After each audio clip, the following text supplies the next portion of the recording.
రాహుల్ ఏర్పాటు చేసిన రౌడీలను చితక్కొట్టి తన ఫ్యామిలీకి థ్రెట్ లేకుండా చూస్తాడు శివ.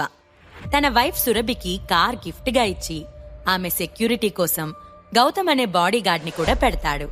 సురభి శివల దగ్గరికి వచ్చి వాళ్ళని అవమానించి వాళ్ళ ద్వారా అవమానించబడి వాళ్ళ అంతు చూస్తాను అని వార్నింగ్ ఇచ్చి మరీ వెళ్తాడు జై. రోజులు సజావుగా సాగుతున్నాయి. సురభి తన కాన్సంట్రేషన్ అంతా కూడా కింగ్ ఆఫ్ ది వరల్డ్ పైనే పెట్టింది. శివ మధ్య మధ్యలో ఆమెకి కొన్ని సజెషన్స్ ఇస్తున్నాడు. ఓ రోజు మధ్యాహ్నం ఆఫీసులో సురభితో బయటకు వెళ్ళొస్తాను అని చెప్పి జ్యోతి టవర్స్ నుంచి బయటకు వచ్చాడు శివ. అక్కడ బ్లాక్ కలర్ కార్ అండ్ దానిలో అతని తాతగారి అనుచరుడు జానీ ఉన్నారు. సరాసరి జానీ దగ్గరికి వెళ్లి కారెక్కి కూర్చున్నాడు. సరిగ్గా అరగంట తర్వాత అజంతా 7 స్టార్ హోటల్లోని రెస్టారెంట్లో ఓ కార్నర్ సీట్లో కూర్చొని ఉన్నారు శివ, సంపత్లు. శివ తన ఎదురుగా ఉన్న కాఫీ కప్ ని చుట్టూ తిప్పుతూ సైలెంట్ గా చూస్తూ ఉన్నాడు. నేను చెప్పిన దాని గురించి ఏం చేశావ్ అని అడిగాడు సంపత్. నేనా రోజు చెప్పాను కదా, నేను రాను. అయినా ఎందుకు నా వెంట పడుతున్నారు? ఇప్పుడెందుకు పిలిచారో అది చెప్పండి అన్నాడు శివ. నేను పని మీద వేరే ఊరికి వెళ్తున్నాను. మరొకసారి నీ నిర్ణయం తెలుసుకుందామని అన్నాడు సంపత్. నా డెసిషన్లో ఏ మార్పు లేదు, రాదు కూడా. మీరు హ్యాపీగా వెళ్ళిపోవచ్చు అన్నాడు శివ. నేనప్పుడు మిమ్మల్ని వదిలేయటం, శరణ్యకి విడాకులివ్వటం తప్పే. కాని అప్పుడు నాకు మరో దారి లేక చేయవలసొచ్చింది. నువ్వెందుకు అర్థం చేసుకోవడం లేదు అన్నాడు సంపత్. ఆపండి, మీరు మా అమ్మ పేరు పలకడం కూడా నాకిష్టం లేదు అని కోపంగా అన్నాడు శివ. నేను నీకోసం ఓ పెద్ద విల్లా కొన్నాను. అన్ని టాప్ బ్రాండ్ కార్స్ ఆ విల్లా ముందున్నాయి. 10 మంది పనివాళ్లు నీకేం కావాలన్నా చిటికెలో చేసి పెడతారు. నీ పేరు మీద మిలియన్స్ ఆఫ్ డాలర్స్ రిజర్వ్ బ్యాంక్లో వేశాను. ఇన్ని కంఫర్ట్స్ వదిలేసి ఇంకా నువ్వెందుకు ఆ షికా ఫ్యామిలీకి అల్లుడిగా ఉంటూ వాళ్ళు చేసే అవమానాలు భరిస్తున్నావు అని అడిగాడు సంపత్. సంపత్ మాట్లాడటం ముగించగానే శివ పెద్దగా నవ్వాడు. కొడుకు ఎందుకు నవ్వుతున్నాడో అర్థం కాక అయోమయంగా కొడుకు వైపు చూస్తున్నాడు సంపత్. శివ నవ్వు ఆపుకుంటూ, ఎలా కనిపిస్తున్నాను మీకు? మీరిచ్చే ముష్టి కోసం ఆశపడి వస్తాననుకున్నారా? నేను నాదనుకుని అక్కడికి వస్తే మా తాతగారు ఆస్తి మొత్తం నా చేతిలో పెడతారు. అప్పుడు నేనే మీకు పాకెట్ మనీ ఇవ్వాలి. అదెలా మర్చిపోయారు మీరు అని వెటకారంగా అన్నాడు శివ. శివ మాటలకి సంపత్ మొహంలో నెత్తురు చుక్కలేదు. ఈ అజంతా హోటల్ చూసావా? ఈ హోటల్ని నేను నీ పేరు మీద కొన్నాను. ఈ హోటల్లో అన్ని సౌకర్యాలతో కూడిన లాస్ట్ ఫ్లోర్ని నువ్వు జల్సాగా బ్రతకడానికి అన్ని ఏర్పాట్లు చేశాను. నువ్వు ఎప్పుడైనా ఇక్కడికి రావచ్చు, వెళ్ళొచ్చు అన్నాడు సంపత్. మీరేం మారలేదు. మనుషుల్ని మీ కంట్రోల్లో పెట్టుకోవాలనుకునే మీ కోరిక మారలేదు.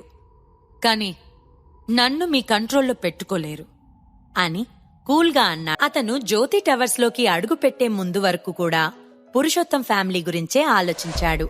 ఎప్పుడైతే జ్యోతి టవర్స్ లోకి ఎంట్రీ ఇచ్చాడో ఇక వెంటనే ఆ ఆలోచనలను ఆపేశాడు. సాయం చాలా హ్యాపీ. కంగ్రాట్స్ సురభి అని ఆమె ముందు ఓ బొకే ఉంచాడు. సురభి కాస్త ఇబ్బందిగా నవ్వి ఆ బొకే అందుకుంది. సురభి పక్కనే ఉన్న శివని చూసిన రామ్, ఇతనెవరు అన్నాడు. సురభి చెప్పడానికి సంకోచిస్తుంటే సురభి బెస్ట్ ఫ్రెండ్ లాస్య, తను సురభి అసిస్టెంట్ అని అన్నది. ఆ మాటతో కాస్త ఇబ్బంది పడుతూ శివ వైపు చూసింది సురభి. శివ ఎప్పటిలానే నార్మల్ స్మైలింగ్ ఫేస్తో ఉన్నాడు. హో, నీ అసిస్టెంట్ని ఇక్కడికి కూడా తీసుకురావాలా అని నవ్వాడు రామ్. రామ్, నీకు తెలుసా, సురభికి కంపెనీ ఓ అసిస్టెంట్తో పాటు BMW కార్ అండ్ ఓ బాడీగార్డ్ ని కూడా ఇచ్చింది అని గర్వంగా చెప్పింది లాస్య. మళ్ళీ అందరూ సురభిని పొగడటం స్టార్ట్ చేశారు. అందులోని కొంతమంది అమ్మాయిలకు అది నచ్చలేదు. సురభి అందరికీ థ్యాంక్స్ చెప్పి శివని తీసుకుని వెళ్లి ఓ సోఫాలో కూర్చుంది. లాస్య వచ్చి సురభి పక్కనే కూర్చుంది. శివ, నువ్వు సురభి హస్బెండ్ అని ఇక్కడ ఎవ్వరికీ చెప్పకు. ఈరోజు అందరూ తనకి రెస్పెక్ట్ ఇస్తున్నారు. నువ్వు సురభి హస్బెండ్ అని తెలిస్తే ఆ రెస్పెక్ట్ ప్లేస్లో వెటకారం హేళన ఉంటాయి అని సీరియస్గా అన్నది.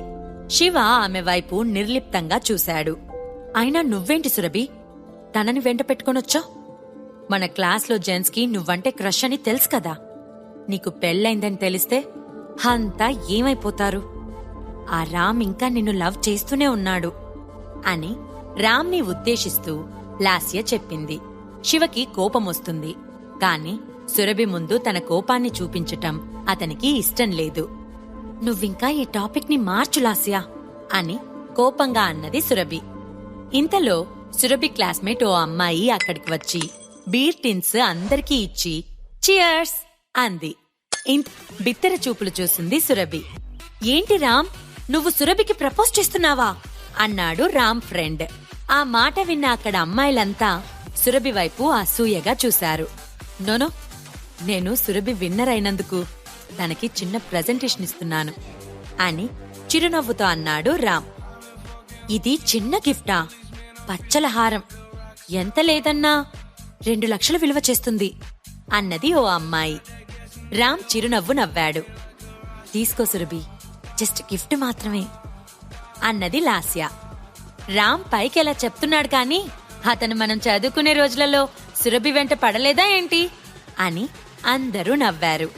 అది సురభికి గుర్తు చేయాలనే రామ్ ప్లాన్. నువ్వు నాకు గిఫ్ట్ ఇవ్వాలి అనుకోవటం నాకు హ్యాపీగా ఉంది రామ్, బట్ నాకా గిఫ్ట్ వద్దు అని అన్నది సురభి. నేను నీకోసం ఎంతో ప్రేమతో ఈ హారం తెచ్చాను, ప్లీజ్ అన్నాడు రామ్. ఆ నెక్లెస్ ని బాక్స్లో నుంచి తీసి సురభి దగ్గరికి వెళ్లాడు. ఆమెకి స్వయంగా తనే నెక్లెస్ పెట్టాలి అనే ఉద్దేశంలో ఉన్నాడు రామ్. రామ్కు చదువుకునే రోజుల నుంచి సురభి అంటే ఇష్టం ఉండేది. ఎప్పుడూ ఆమె వెంట పడుతూ ఉండేవాడు. ఇప్పుడు ఆమెని టచ్ చేయాలనే కోరిక అతనిలో బలంగా ఉంది. సురభికి అదంతా నచ్చటం లేదు, కాని స్నేహితుల ముందు ఇష్యూ చేయటం ఇష్టం లేక కామ్గా ఉండిపోయింది. సురభి మెడలో రామ్ నెక్లెస్ వేయబోయాడు. హలో మిస్టర్ రామ్, తనకి నీ గిఫ్ట్ వద్దు అన్నది కదా, ఎందుకు తనని బలవంతం చేస్తున్నావు అన్నాడు శివ. హలో అసిస్టెంట్, నేను మీ డైరెక్టర్కి గిఫ్ట్ ఇస్తుంటే మధ్యలో నీకేంటి అని కోపంగా అన్నాడు రామ్. కోపంతో శివ పిడికిలి బిగుసుకుంది. అసిస్టెంట్వి, నీకేం పనిక్కడ? మేమందరం పార్టీ చేసుకుంటుంటే నువ్వెళ్ళి ఆ పక్కనున్న రూంలో డ్రింక్ చేయి అని అరిచాడు రామ్. రామ్ చాలా డబ్బున్న ఫ్యామిలీలో పుట్టి పెరిగాడు. మరొక బిగ్ ఫ్యామిలీ అమ్మాయి అయినా సురభిని పెళ్లి చేసుకుంటే వాళ్ళ హోదా పెరుగుతుంది. అందున ఇప్పుడు సురభి చీఫ్ డిజైనర్ హోదాలో ఉంది. అతని ఆలోచనలు పసిగట్టిన శివ చాలా కూల్గా, నేను సురభి హస్బెండ్ని అన్నాడు. ఆ మాటతో అక్కడ ఉన్న అందరూ షాక్ అయ్యారు. ముఖ్యంగా రామ్ తల గిర్రున తిరిగింది. హే యూ ఇడియట్, ఏం మాట్లాడుతున్నావు అన్నాడు రామ్. నువ్విన్నది అక్షరాల నిజం అన్నాడు శివ. అందరూ నమ్మశక్యం కానట్లు సురభి వైపు చూశారు. సురభి అవునన్నట్లు ఉండిపోయింది. హే నువ్వేనా? షికా ఫ్యామిలీకి అచ్చిరాని అల్లుడివి. నువ్వు సురభికి అసిస్టెంట్గా వర్క్ చేయటం తప్పులేదు. నువ్వెలాగో నీ వైఫ్కి ఇంత విలువైన నెక్లెస్ తీసుకుని రాలేవు. ఎవరైనా ఇస్తుంటే ఎందుకు అడ్డుపడుతున్నావు అన్నాడు రామ్. శివ నవ్వుతూ, మీరిస్తున్న నెక్లెస్ గోల్డ్ కాదు, నార్మల్ది. అది గోల్డ్ పూత పోసింది. దాని వాల్యూ మహా అయితే 5,000 ఉండొచ్చు. మీరు 2 లక్షలు పెట్టి ఎలా కొన్నారు అని వెటకారంగా అన్నాడు శివ. నిజానికి రామ్ బాక్స్ ఓపెన్ చేసినప్పుడే శివకి అర్థమైంది అది 1 గ్రామ్ గోల్డ్ అని. కాని అతనిని ఎందుకు కించపరచాలి అని సైలెంట్గా ఉన్నాడు. ఏం మాట్లాడుతున్నావు? నేను 2 లక్షలు పోసి ఈ నెక్లెస్ కొన్నాను. ఇన్ఫాక్ట్ ఆ అమౌంట్ నాకు పెద్ద లెక్క కాదు. కాని ఇలాంటి పనికి మాలిన వాడిని పెళ్లి చేసుకున్న సురభిని చూస్తుంటే జాలిగా ఉంది అన్నాడు రామ్. నువ్వు ఫీల్ అవ్వకు రామ్, అతను మేనర్స్ లేనివాడు. అలాంటి వాడి మాటలు పట్టించుకోవడం అనవసరం. అతను నిన్ను డామినేట్ చేయడానికి అలా మాట్లాడుతున్నాడు అని చుట్టూ ఉన్న ఫ్రెండ్స్ రామ్ని ఎంగేజ్ చేశారు. లాస్య రామ్కి సపోర్టుగా శివని అవమానించాలి అని నోరు తెరవబోయింది. కాని శివ తీక్షణమైన చూపులకు దడిచి సైలెంట్గా ఉంది. ఈరోజు శివ ఏంటి డిఫరెంట్గా ఉన్నాడు అనుకుంది లాస్య. ఇంతలో ఒక్కసారిగా శబ్దం చేస్తూ వాళ్ళ క్యాబిన్ డోర్స్ ఓపెన్ అయ్యాయి. శివ సురభిల మధ్య దూరం పెరుగుతుందా? పురుషోత్తం ఫ్యామిలీ ఏ పరిస్థితుల్లో ఉంది? ఈ ప్రశ్నలకు సమాధానాలు తెలుసుకోవాలంటే నెక్స్ట్ ఎపిసోడ్ వినాల్సిందే. క్రింద ఇచ్చిన లింక్ ని క్లిక్ చేసి పాకెట్ ఎఫ్ఎం యాప్ ని ఇన్స్టాల్ చేసుకోండి. Stay tune to pocket FM.